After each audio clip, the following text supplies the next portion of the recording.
إن الحمد لله نحمده ونستعينه ونستغفره ونعوذ بالله من شرور أنفسنا ومن سيئات أعمالنا. من يهده الله فهو المهتد ومن يضلل فلا هادي له. أشهد أن لا إله إلا الله وحده لا شريك له وأشهد أن محمدا عبده ورسوله. يا أيها الناس اتقوا ربكم الذي خلقكم من نفس واحدة وخلق منها زوجها وبث منهما رجالا كثيرا ونساء واتقوا الله الذي تساءلون به والأرحام إن الله كان عليكم رقيبا. لپاش سپاس و ستایشێکی بێهامتا بۆ کردگاری مەزنوو داواکردنی درود و ڕەحمەت بۆ سەرگیانی پاکی پێشەوەی مرۆڤایەتی محەممەد صلی الله تعالى عليه وسلم. مەحوی ئەفەرمێ بە ذیکر و فکری شیمەی مستەفا وەختت مصەفاکە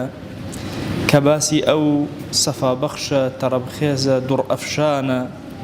محەممەد ئیبنی عەبدوڵڵای عەبدولموطەلیب هاشم صفاوي ولد إسماعيل صفوي ولد عدنان أو هادي سبل أو مبعوث بوسر كل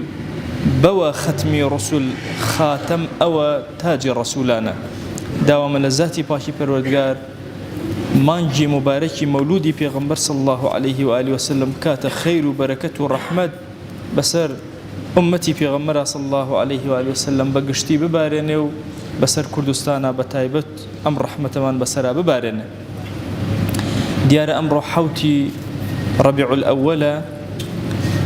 لمانجي پیغمبر ولدايقوني پیغمبر صلى الله عليه وآله وسلم مانجي صلواتي زوري إيما والسلامي إيما شوين كوتنو پشگیری کردنی سنتي پیغمبر صلى الله عليه وآله وسلم كبشك لحياتي إيما وجياني إيما.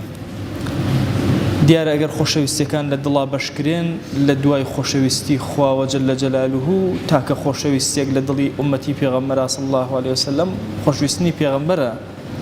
صلی الله عليه وسلم کە گەورەترین و لەناو ئینسانەکانە یا لەناو مەخلوقاتە ئەبێ پلەی خۆشەویستی ئەو لە دڵتا گەورەترین ڕێژەی هەبێ ئەو پشکێکە و بەشێکە لە عەقیدەی ئیسلامیمان. لەوتاری پێشووە باسی فقهی ئینسان چۆن لە ئینسان تێبگەین وتمان لە ئادەمەوە عەلەیه السەلام کە باوکمانە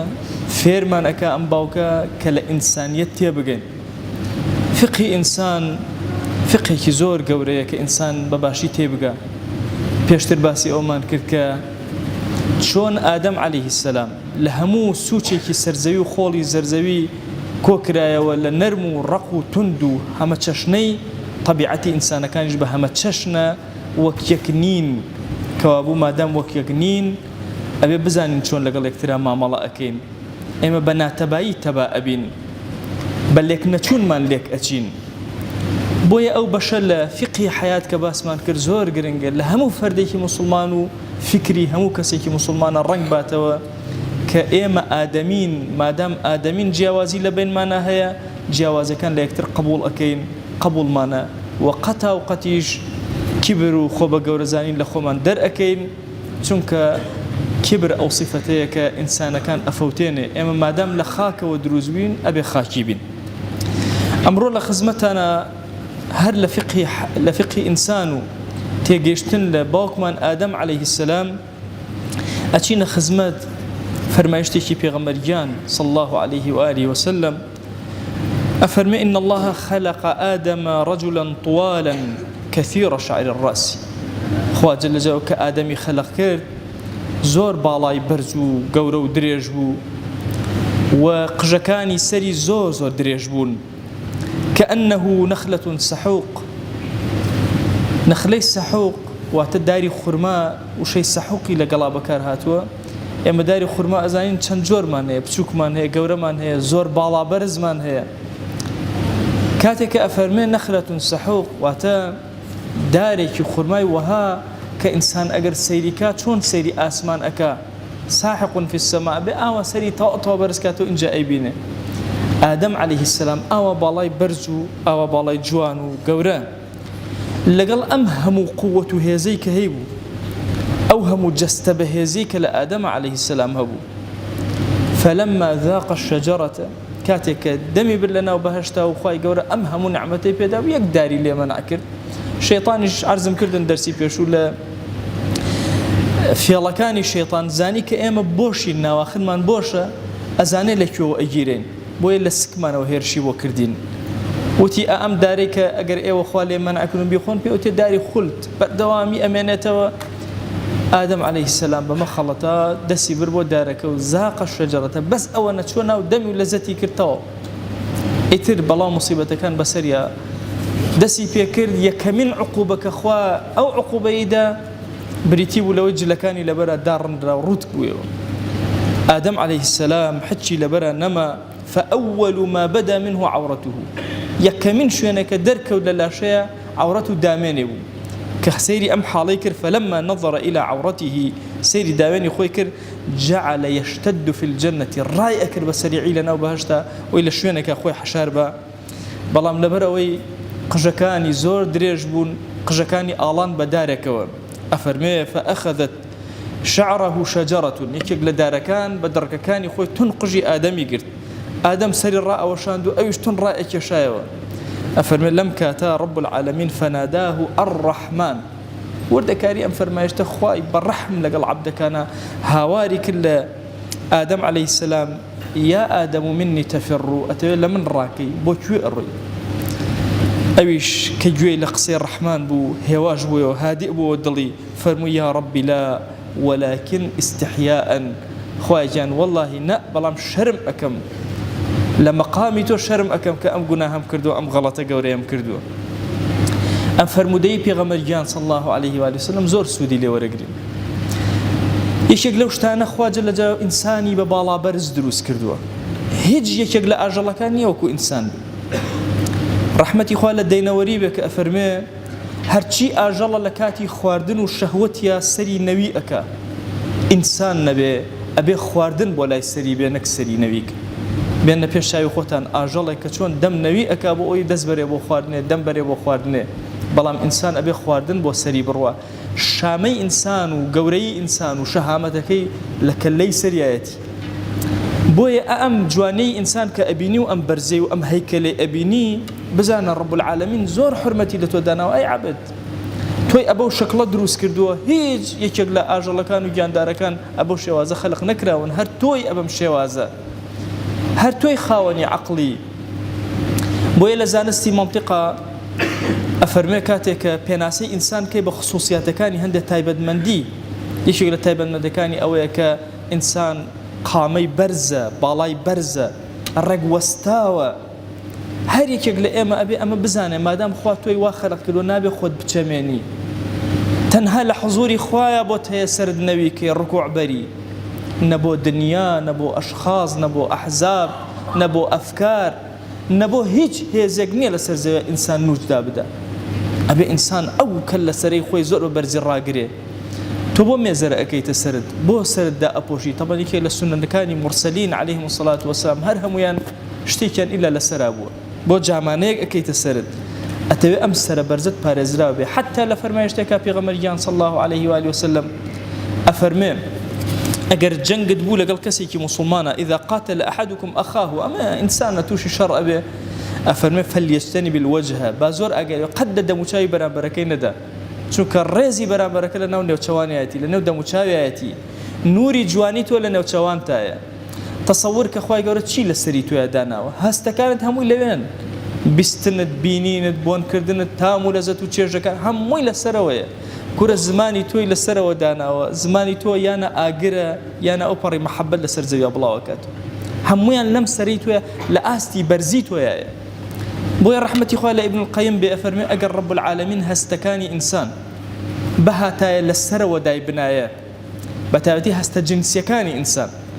ئەفەرمێ کەسمان نەمان ئەتوانی سەلام لەوی ترمان بکەین یا ئەفەرمێ ئەگەر ئەم شقڵەی ئینسان کە دروست بووە هەر جۆرێک لە جۆرەکان گۆڕانکاری تیا بکرێ ئیلا نەقسێکی گەورە لە ئینسانە ڕوو ئەدا ئەفەرمێ بەنمونە ئەم چاوە جوانت نابهاتە لەنەوە لەپی دەستا بووە بۆیە ئینسان خوای گەورە ئەبەم شێوازەی خەلق کردو بەم کەیفیەتە ئەبێ احترامی ئەم کەیفیەتەی خۆی بگرێ. ئینسان زۆر گەورەیە، ئەبێ ئەم گەورەتی خۆی بپارێزێ، نابێ شوێن شتانێ بکەوێت کە غەیری ئیلاهین و غەیری خاوەنەکەین، بچووک ئەبێتەوە، کەم ئەبێتەوە. ئەم جەسەدەی کە خوای گەورە پێ عەتا کردووی لەم شەریعەتی ئیسلامیە زۆر گرنگی بەم لاشەی تۆ دراوە. ئەم لاشەیە بەشێکە لە تۆ، بەڵام تۆ خاوەنی نیت، نەخاوەنی دەستی خۆتی، نەخاوەنی چاوی خۆتی، هیچ، بەڵام بەشێکە لە تۆ ئەمە. ئەم بەشە ئەبێ بپارێزی. ئیمامی غەزالی ئەفەرمێ بێنە پێش چاوی خۆت کەسێک ئەگەر وڵاخ و ئاژەڵێکی هەبێ با تۆیە کە سیارەیەکت هەیە، ئەفەرمێ ئەم لاشەی تۆ ئەم سیارەیە تۆ ئەهێنێت و ئەبا کەسایەتی تۆ ڕۆحی تۆیە، کەسایەتی تۆ معنای تۆیە، کەسایەتی تۆ شتێکی ترە. بەڵام ئەم جەسەدەی کە هەتە لە شەریعەتە بۆ تەنزیم کراوە، ئەبێ بزانی چۆن ئەی پارێزی، چۆن پارێزگاری لێ ئەەکەی. پارێزگاریەکان زۆرن، شریعەت هەندێکیانی هەر بە واجب لەسەرت داناوە، وەکو لە فەرمایشتەکانە ئەفەرمێ کورتکردنەوەی سمێڵ، هێشتنەوەی ڕیش، سیواکردن، ئەو لە دەموەردان، ئیستنشاق و ئەو لە لودوەردان، نینۆکردن، وەتایەتی کچانی بەڕێزمان زۆر ئاگات لێبێ ئەم نینۆکانە کە درێژیان ئەەکەی ئەمە لە سونەنی مرسەلین نین، لە ئەهلی دین نین. جارێ ئافرەتێکی بەڕێزم بینی لە زانکۆسەرەکەم دوو لە پەنجەکانی کە بۆ یاخی کردو بە جیاواز بۆ یاخی کردو. تو کچ مەزانی ئەوە چیەکە بە جیاواز بۆ یاخت کردو ئەو دوو پەنجەیەت بۆچی کردوتە؟ ئەو نیشانەی ئەو کەسانەیە کە شازن. ئافرەتی ئەگەر تەنها حەزی بۆ ئافرەت بڕۆ ئەو پەنجەی والی ئەکا، کوڕی من کوڕێکیش بە هەمان چەشن. ئەمە فیتنەیە، تی بەخوا ماوەسە من هەر بۆ جوانی کرد، ئەزام تۆ بۆ جوانی کردو، بەس کافر لە پشتەوە ئیشەکە. ئەبێ وریانە ئێمە سنەتی مرسەلینمان هەیە، سنەتی ئیسلاممان هەیە. اینجا ئەفەرمێ هەموو ئەو پێچانەی لە ئینسانە هەن، هەموو بەڕاجیمەکان، سەر پێچەکان، هەموو عقودەکان، سەرپەنجەکان بگرە حتا هەموو لاشت سنەتێکە لە سنەتەکان کە ئەبێ زۆر جوان بشۆرێ. بۆی بۆنینەیە پەنجەیەکت، سەر ئەژنۆیەکت، پشت ئەژنۆیەکت، بینی قاچەکان، هەموو ئەمانە لە سنەنی مرسەلینە کە ئینسان زۆر بە جوانی و بە چاکی بیشوە. حتا فەرمێ لە ڕوایەتێکە وتیان ئەبێ پێغەمبەری خوا صلی الله علیه و آله وسلم وتیان یا رسول الله هەستەکەین جوبرائیل نایە بۆ ناومان، بۆ ناو مەجالیسەکانمان. فەرمووی چۆن بێ بۆ ناومان لە کاتێکە ئێوە بنباڵی خۆتان پاک نەکردوتەوە، داوێنی خۆتان پاک نەکردوتەوە، مۆکانیتان لێلا نەبردووە. فەرمووی ئەو بەڕاجیمانە و ئەو دەست و پەنجانە و شوێن چڕچ و لۆچی لاشەتان پاک نەکردوتەوە، ئەبێ پاک بێ جەستەتان، نەزیف بێ. اینجا خۆ پاکردنەوە بە ئاو کە ئەم ئاوە تەبەن ئینسان لە دووشت دروست بوو، وەکو عەرزم کردن دەرسی پێشوو، خۆڵە لەگەڵ ئاوا تێکەڵ بووە. ئەو بەشێکە لە تۆ، لە پاکسازی تۆ، لە چاکسازی تۆ. ئەم لاشەیە واجبێکە لە سەرشان ئەبێ خزمەتی کەی. مادام بەشێکە لە تۆ خۆت خاوەنی نیت، ئەبێ بە ئەمری خاوەنەکە مامەڵەی لەگەڵاک، ئەبێ لە حەدی خۆی زیاتر مانووی نەکەی، عقوبەی نەدەی. تەبەن ئێمە دوو فکرەمان هەیە هەمیشە عقوبەی لاشە ئەدە. فکرێکی تەسەوفی هەڵا کە بە ناوی عیبادەتی زۆر و زوهدی زۆرەوە عقوبەی لاشە ئەدا، کە پێغەمبەری خوا صلی الله علیه وسلم لە فەرمایشتەکە فەرمووی خوا جەل جەلاله لە تەعذیبی ئەم کەسە بۆ نەفسی خۆی کە سوێنی خواردو بە حیاتی سواری وڵاق نەبێ، فەرمووی غەنیە لەمە، پێویستی بەمە نییە. هەندێکیش بە ناوی ڕیاضە و بە ناوی ئەنواع جۆرە بەتایبەتی لە گەنج و شەبابە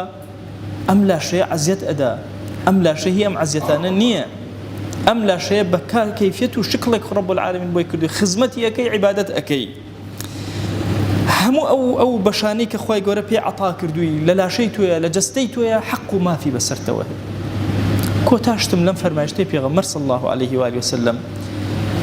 ڕووتی لە ئینسانەکانە عیبەیەکی زۆر گەورەیە. طبعا دیقەت بدەن حتا ئێستا لە جیهانە پیا و بە ڕووتی نابینی. طبعا زۆر باسی مافی ئافرەتەکرێت لە دووەلی ئەوروپی و ئەم بە زمانە، حتا ئێستا شوێنێک نییە دایان نابێ و ئافرەت بۆی بڕوا. شوێن مەلهە دروستەکەن ئافرەت دانێن و پیا و بۆی ئەڕوا، چونکە تەبعی پیا و ئەو هەیە، زۆری لە تەبعی پیاوە هەیە، بەڵام زۆری لە تەبعی ئافرەتان نییە. بۆیە شەعراوی فەرمێ پرسیارم کرد لە کەسێک، وتم باشەیەوە بۆ مافی ئافرەت نادەن، بۆ کۆمەڵە مەلهە ناکەنەوە پیا و لەش فرۆشی تیا بکە، تاخە کەس ناچێ بۆی. آخر ئەمەیە فیتڕەت کە ئیسلام ئەوێ، ئەمەیە فیتڕەت کە ئیسلام هاواری کردووە کە پیا و تعددی ئافرەت ئەبەدەن تعددی ناوێت. ئەم فکرە علمانيتي أمرك هي لهمو جهانا عولمي جهاني يدس أبابو هرچيشتكي محرماتك بيتشواني فطرتي إنسانية إنساني مسلمان أبي أو فطرتي خوي بجواني بباكي باراست بي أجر عورتي كسيك دركدو عقوبي خوايا جل جلاله وتاتيك شبر زكان مان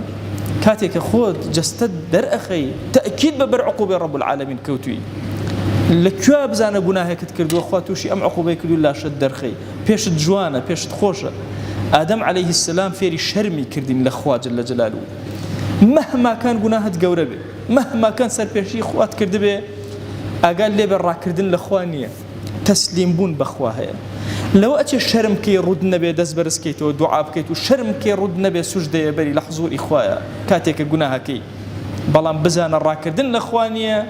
تسليم برب العالمين شرم كالأخوة تا رب العالمين ليت أبوري وعفوتك كوابو إنسان أم جست قوريك هيتي خوي خاوني نية أبي بارزگاری لبكا أبي جوان معاملي لقلاكا أبي أوسر برزي نوينك أبو غير خدا جل جلاله أبي بزانة شون عبدايتي رب العالمين أكا أبي زور خوي لقناه ببارزي لعل رب العالمين عقوبي نداد بروتي وهاي لينكا كبي الشرمي بكا هندي علماء فرمان أمروتي بمعنى بي الشرمية أقر خوا عقوبي داي جاري وهي لزتي نيوجا كدناها لعقوبيك جاري وهي رسقكت كم أبيت وعقوبية جاري وهي بشرميت روتي أكاك أما عقوبيك زور سخت لإنسان كان خواهي جان هاناو هاوارو لالي خو من تنها ولا يتوبر زكينوا لما انك مولودي في غمرة صلى الله عليه وآله وسلم بخوا پروردگارا بدل أمانوية الصلوات وأخو شويستمان بنيرين ديا إلهي هاوار ولا يتو أهينين أم خوشويستي دلمان وأم صلواتاني زمان من بقينا الروحي في غمر صلى الله عليه وآله وسلم يكجك نوما لخزمتي بين يا أكرم الأكرمين خواهي جان داوال لي أكين بقوري خول لسرجم قناها كان من ببورة يا إلهي بمن جرى لو عبداني كسريان برزلم دنيا ولو دنيا يا رب العالمين خواهي جان لد أبارينا ولد ألالينا ومحتاجي دسينا مرد من مكة زليلي دسي إنسان كان من مكة محتاجي بردس بارقاي كسمان مكة إلهي داوال لي أكين بمن كر عبدك صادقي خود يا رب العالمين بو خود بمان جينا لبينا ودينا كتاب بمان مرينا إلهي داوال لي أكين برحمتي خود خوايا أم عبدانا هات من تأم ماليتو بندائك تو بخوا أمان إلهي سجدنا بن تنهاء بوتو نبي أمان الركوعنا بن تنهاء لحضوري تو يا نبي إلهي أمان دسي الزليلي دعاء برزناكنا وتنهاء لبردم بارقايتو يا نبي ديا إلهي دعاك نجرابك ادعوا الله وأنتم موقنون بالإجابة الحمد لله رب العالمين والصلاة والسلام على خير خلق الله محمد وعلى آله وأصحابه الكرام وتابعيهم بإحسان إلى يوم الدين أوصيكم عباد الله ونفسي الخاطئة المذنبة قبلكم بتقوى الله وكثرة مخافته فإن التقوى شعار المؤمنين ودثار المتقين ووصية الله تبارك وتعالى في وفيكم وفي الخلق أجمعين وشوي سكام جگرت شوی مهمتر حياة إنساننا أن نوج بشناسه إن بابته وان شريعتنا بنج ما شاء فقه الإنسان إنسان أشم خازيا ونجويش ما يا ونجويش حتى جتاتجنا ونك آدم عليه السلام جتاتجيا وانا خازيا ونجويش ورؤاني واجبة سرما جيانو آدمي عليه السلام بخاسي وان ودراسة كرمه دیارە هەریۆجە ئێمە زانمێ ئادەم عەلەیهی سەلام جەسەدێەوە و جیسمێەوە جوان و گەورە و باڵێەوە بەرزش بێن ئێمە جەشم زانمێ ئی لاشەکە هەنما و ئی جەسەکە خوای گەورە دێنمێ پەنە زانمێ چەنی و چکۆنە بەکارژمارمێ چەنی واجما سەرما خزمەتش کردمێ عینەن ئەشم زانمێ بەچە ئاڕاستێ وەرەملۆ قورئانی مبارەکەنە رب العالمين فرماوه الله الذي خلقكم من ضعف خوا جل جلاله شمش خلقي كردين دروسي كردين فرج الضعيفي لا شتا يكم جار فرفر اللاوازا جسم تا فرفر الناسكا ثم جعل من بعد ضعف قوة دماو إنه كروتا بكسي فرا بتوانا كسي فرا آزا فرا قايم بلام دماو إنه مرحلة وترمي سرتار ثم جعل من بعد قوة ضعفا وشيبة دماتر مرحلة وترمي ملتارة ورده ضعيفة بيده لاوازة بيده إنجا ورده ده بيري روتا كرونا معاوية أصحابه بيغمرياني صلى الله عليه وآله وسلم خليفة مسلمانا فرماو أجر كسي وجشما من أخطأ سهم المنية قيده الهرب أجر يوجه إشما نجاة جبيجة جنجين النمر ورده لوا كاتزانو بيري كوتو زنجيرش كرونا توانا وجولو حركش برونا جار بجار قولانا تربو وضعيف تربو طبيعتش بيس زارولي سرميوه اما اشم خاص شينه يا من كابو هر يوم انا هر مرحله وجسمي مانا اشم مرحله كيزان اگر زارولني انا مرحله وانا ورده قشكرينا وبهستربي جنجني انا او بر قوتينا بيرني ورده برو اللوار ملينا ورده ضعيف تربي قولانا تربيو ورو أنا أشوم زان مشاني ما ملكر مشاني إجست وجسمي ما رنجا روجاري وبو جسم القيوس إسبانيا بو 8 ساعات بوسو روجاري ترمي ورو كاري بير بدلي خلقينا ورمم كتنياني هيج ورمم جنجك تصوروا أنا ما كردي واتي والله من هالبيشة وازمنو يقوة مهنو أرونا تاوي ويز دقيقة سجدة بري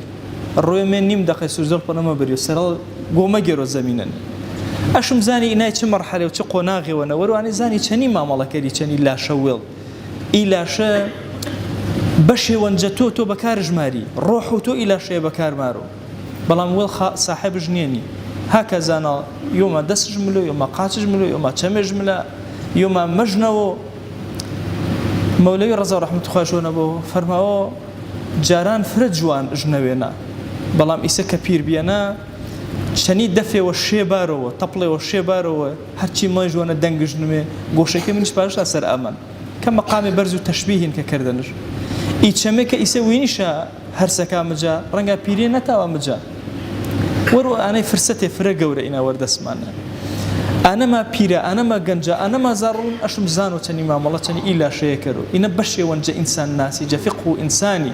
أجر إما جوان إني نيا من كاتزان عمره كما فوتيان هذا كلوان تماميا حج ما نكردن قل لحظة وثانية وتو كاتو أنا تنجوان ترين عبدات البرس كردبو جوان ترين خدمة الكردبو خواجان دوا ونكرمه إي جسم الله شيء ما بكار بارا في دينك خدمة دينك تنا يا إلهي قال ما تشاء عبدك جسم الله ششا منا ورزنار خواجان دوا ونكرمه برحمته بزيبل إي مانجا مباركي مانجو ولادته بيغمري صلى الله عليه وآله وسلم كرش خير وبركات ملو قردو هورا ماناتي رمجاج يا رب العالمين وأوصيكم أيضا بالصلاة والسلام على رسول الله حيث أمر الله تبارك وتعالى في محكم تنزيله قائلا إن الله وملائكته يصلون على النبي يا أيها الذين آمنوا صلوا عليه وسلموا تسليما اللهم صل على سيدنا محمد وعلى آل سيدنا محمد وبارك على سيدنا محمد وعلى آل سيدنا محمد كما صليت وباركت على إبراهيم وعلى آل إبراهيم إنك حميد مجيد اللهم اغفر للمؤمنين والمؤمنات وللمسلمين والمسلمات ولمن أنشأ هذا المكان اللهم أعز الإسلام والمسلمين وأهلك الكفرة والملحدين اللهم انصر من نصر الدين واخذل يا رب من خذل الإسلام والمسلمين اللهم آت نفوسنا تقواها فزكها أنت خير من زكاها أنت وليها ومولاها آمين آمين والحمد لله رب العالمين أقم الصلاة يرحمك الله.